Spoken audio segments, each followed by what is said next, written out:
নমস্কার বন্ধুরা, অবশ্যই তোমরা ভালো আছো তাই না? আজকে সানডে, অনেক কাজ করতে করতে সন্ধ্যাই হয়ে গেল। স্নান করতে, এই যে স্নান করে একটু ব্যালকনিতে আসলাম, ভাবলাম আপনাদের সবার সাথে দেখা করি। একটু সন্ধ্যাবেলা একটু ভাল লাগছে, মনটা একটু ফুরফুরে লাগছে, খুব ভাল লাগছে।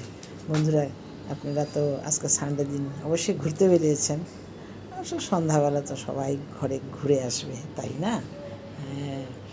আর একা একা থাকার একটা প্রথমে ভীষণ কষ্টকর জীবন মনে হয়, কিন্তু থাকতে থাকতে যখন স্বামীহারা হয়ে যায় মানুষ, থাকতে থাকতে তখন অভ্যাসে পরিণত হয়ে যায়। ছেলে মেয়েদেরকে নিয়ে, তাদেরকে নিয়ে আনন্দে থাকতে শিখে যায়।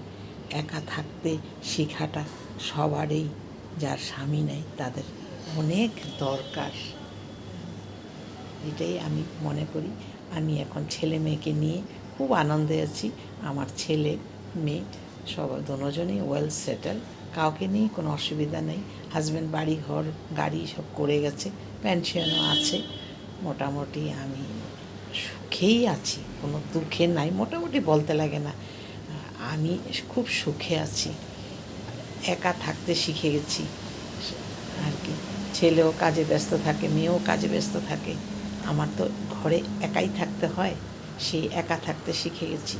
একা থাকতে শেখাটা মানুষের জীবনে বহুত দরকার। আমি আমার কথা শেয়ার করলাম, মনে কিছু ভাববেন না। ওকে, বাই।